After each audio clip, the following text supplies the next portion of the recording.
Because I said what was on my mind. I made a lot of enemies. I made a lot of enemies.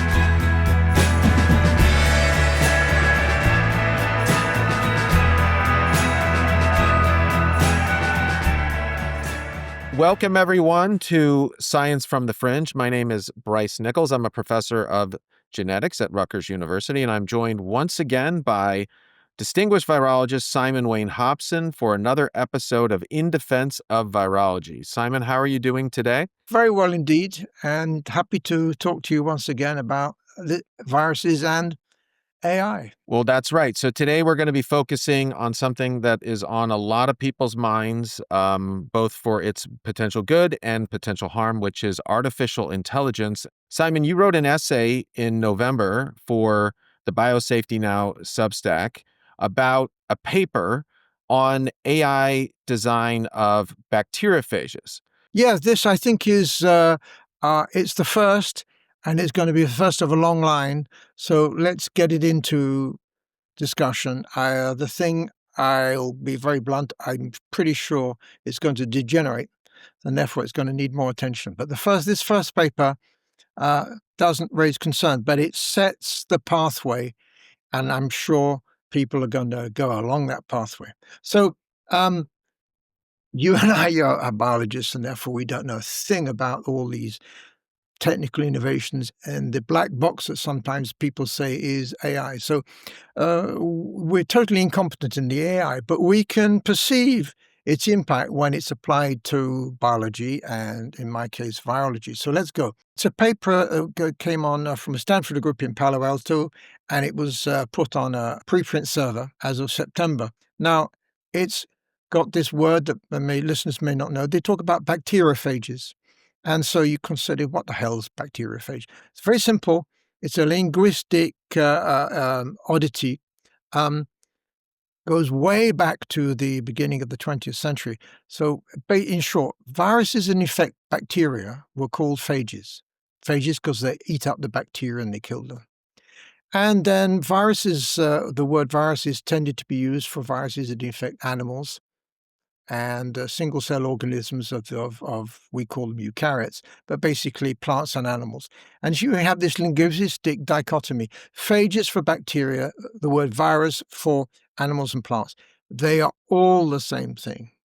They are in the big family of viruses. And this shows you this linguistic plasticity we have in virology, which I've mentioned in the past. It's lovely. So we're talking about viruses. And viruses infect bacteria. And there's one particular virus of bacteria that was isolated in a Paris sewer in 1932. So that's what, as I'm in France, I have the pleasure of reminding you about Paris sewers are full of viruses and bacteriophages. And this one is bacteriophages has been known. Everyone in molecular biology and people of our generation know this thing called phage 174. It was the first DNA genome to be sequenced and has a special case for those who know all about molecular cloning, because it was the thing on which the rapid sequencing methods were generated. So us old gents have a sort of a very soft spot for phage 174. So they basically sort of said, well, how can you design a virus? And they went into this very fancy first part explaining how they can make virus genomes. But basically, they were just putting pieces together, and it was just fiction. There was no reality. They were taking bits of viruses and saying, oh, we can come up with all sorts of genomes. But these were not genomes. These were just sort of things in sequence space. And then very quickly, they got into the serious side. Well, they said, well, to really see if AI can do anything, let's concentrate on phage 174 like viruses. So they immediately put in a whole series of constraints, and basically they whittled it down into a small group of viruses to train on. And they we hear, and the term I hear in AI is you train your data on something like 5,000 uh, genomes instead of the first part, which was basically fantasy. And then they said, okay, they whittle it down to 300, and then they said, well, we'll make these 300 genomes. So they do DNA synthesis, and we've mentioned in previous talks that the information is enough for you to be able to make DNA and then make a virus. So they make all these, and the majority are not functional. We don't know what that means. It's very difficult to explain an experiment that doesn't work. But they got 16 viruses that did work, and they then tested and did some experiments on them. And for me, there were two things. One, virus grew faster than the PHX-174. Now, you can say, is that a bad thing? Not necessarily, but you could imagine that this thing could be more efficient at killing. Yes, indeed. But for me, from all my background in virus evolution, what was amazing that there were 6 viruses where the virus didn't change. So when you do an experiment, you come up with a design. You're guessing to some extent. You don't know exactly where you're going, and you can expect the virus to say, "Well, that actually wasn't a particularly good construction," and the thing mutates and improves itself. So I would have expected that the majority of those viruses would have accumulated mutations, and some did. But what was amazing that 6 were stable, genetically stable. And that I wouldn't have predicted. I would not have predicted. If they had one like that, I would have said, gosh, you're lucky. And so when I see 6 like that, that sort of was probably for me the big surprise that these methods, for whatever how they work, and maybe these people can't tell us how they work, they are capable of coming up with things that are pretty solid. They're not little tweaks of imagination. They can come up with features. And that was, for me, the biggest possible surprise. They sold in the discussion of the paper, they sold all sorts of things. But for me, that was the important point. And this is the first attempt. And on the first attempt at helping using AI to design viruses, they had 1 that grew better, and they had 6 that were genetically stable and didn't accumulate other mutations. So for me, that was a shock. Are you saying this is kind of terrifying in a way of how successful it is already in its infancy? I would no, but I think good point. It's the way of using the shock. The shock was for all my experience. I wouldn't have predicted that. I would have said, you got 1, maybe. Then it was said you were bloody lucky. They got 6. So then I start thinking, I was sort of saying, well, these techniques, okay, they just repeated a variant of this Paris phage of 1932. But they did it, and they got 6 pretty robust answers, and 1 virus that grew faster. Now, then you start thinking in the second wave, because you are shocked that you didn't anticipate. You're shocked that the result went beyond what you expected. So this was sort of personal shock. Now you can say, okay, these are viruses of bacteria, so who cares? From a biosafety perspective, in the paper they sold this as using possible use in treating bacterial infections. There's something called bacteriophage therapy. Say, if you've got some nasty bug in your tummy, in your intestine, you give these phages and you can try and kill that virus in your intestine. This is being looked at by a number of people, a large number of groups, in fact, a way of treating severe bowel infections from bacteria.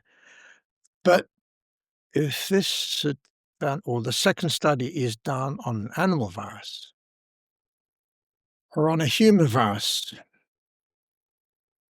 and they get one virus that grows better, or they get 6 that are just as stable as the one they're looking at. I mean,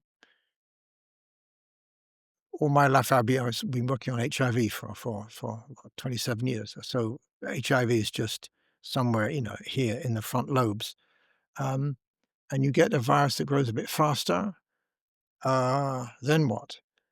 And that's the other shock, because this is saying that while it's a totally different method that you and I have ever applied to our biological experiments, this is not something that it seems to be giving results that I wouldn't have expected. I wouldn't have predicted that sort of success.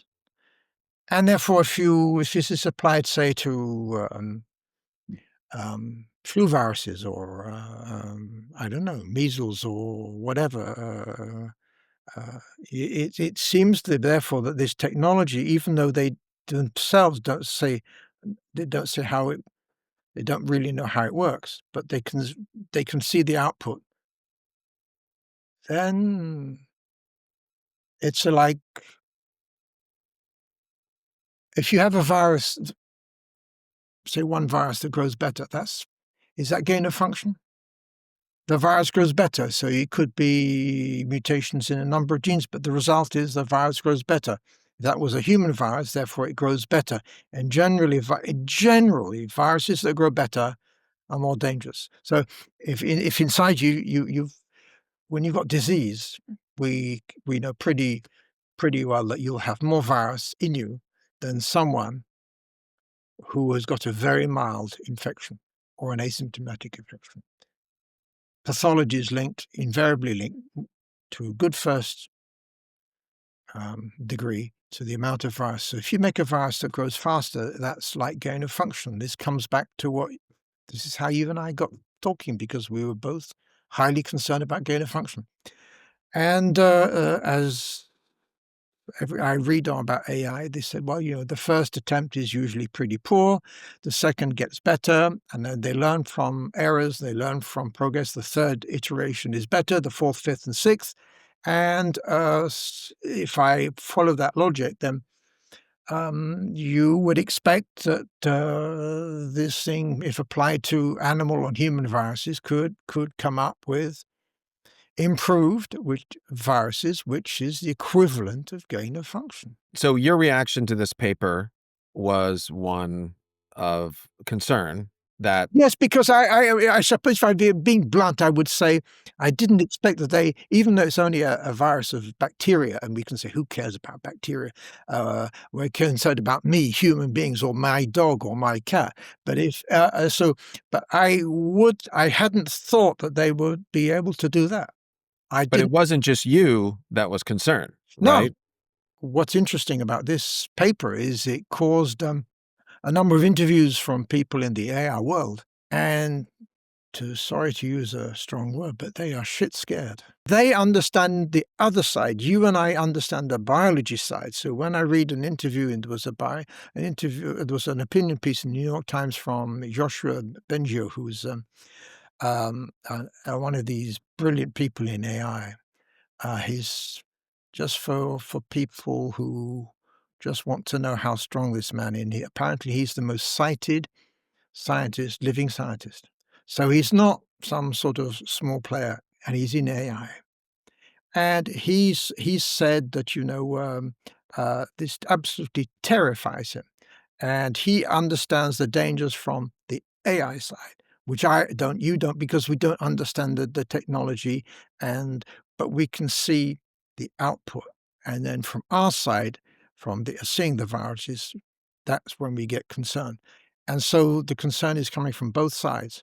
In New York this September, there was something called Red Lines AI, a group of people discussing, saying that we need red lines in AI. Serious people, lots of concern from organizations and media. The first paragraph saying their concerns, and their first concern is the genesis of new pandemics. All the other horrors that might be associated with AI, like mass unemployment or manipulation of human mind and thought processes and populations, they come after. The first thing they write down is pandemics. And these are people in the AI. I mean, you see the people there. There's not not many biologists amongst them, no virologists, and they perceive this. And therefore, it seems to me that this is a new technology, and it's going to converge on the things that have been bothering us for the last 10 years, which are microbes. To recap, the Yes. most recent paper, it was titled Generative Design of Novel Bacteriophages with Genome Language Models. And this is by Samuel King and colleagues at the Arc Institute in Palo Alto, California, which came out on bioRxiv in September. It raises additional alarm bells because it shows that AI does a pretty good job at developing synthetic viruses. In this case, these viruses were just, infecting bacteria, these bacteriophages. But as you point out, Simon, this is just, very, very simple, a simple iteration of this, step 1, and we're worried about steps 2, 3, 4, 5 being catastrophic, especially if they're and look- applied to animal Yes. viruses. And the temptation to do that is too strong. And it will be done unless people sort of say, that's off charts. Sorry. So please, let's make an impassioned plea to the researchers. Don't do it. And to the science administrators, because they fund. A scientist can't exist without funding.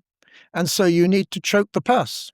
If you really, as a science administrator, if you feel that this is not the way to go, and the presidential executive order says, you don't make viruses more dangerous at all, or you don't invent new ones, or you don't resurrect old extinct things like 1918 Spanish flu or whatever. You don't that. You just choke the purse. And we would hope that people in philanthropic private foundations, Gates Foundations, and others who fund biomedical research do the same. It's not complicated. I mean, your listeners will know that there are far many more complicated issues on the planet. How can we cope with nuclear waste? How can we do this and this? How can we solve cancer? I mean, cancer is taking a pummeling, but everyone knows someone with cancer. It's not whipped. It's keeping, and some cancers are increasing in number. Other cancers are showing up in younger patients than before. It's anything but there's serious problems in all the neurologicals and metabolic diseases. We've got as biologists, we've got our work cut out, and we have to get involved and distracted by people making novel viruses. Well, what they say, curiosity killed the cat. Well, you see, if the cat started getting hurt, he would pull back his paw and sort of said, I shouldn't do that. But human curiosity says, I know, well, if I do that again, will I get the same result? Which is a totally different reflection to the curious cat. The cat will say, oh, I hurt myself. Stop, I'm going to pull away. That's not how the researcher works. It's a different mindset. So whether you're a cat or a human, let's not get killed with curiosity or kill others. I think we have to figure out a way to update that expression so that I can use it as a catchphrase, and we can sell mugs, Simon, to support what we're trying to do here. Right. So what you're saying is we're going to have to do another in Defense of Virology, and we'll come up with some catchy formula which we hope we can get across. Yeah. Right, which communicates accurately what I guess I was trying to say, or whatever. The key thing is, and if any listeners have any suggestions, we're receptive. We are. This is not a two-man show. Do no harm is a good one, but I think if we integrate an animal into it, maybe we'll get a better traction, like cats, dogs. Dogs. No, now you've got it. Dogs. That's my area. That's maybe yours, but dogs. I mean, yeah. Okay. Yeah, that's right. Yeah. Fair enough. All right. Well, until next time, Simon, thank you very much for joining me on Science from the Fringes in Defense of Virology. Take care, everyone.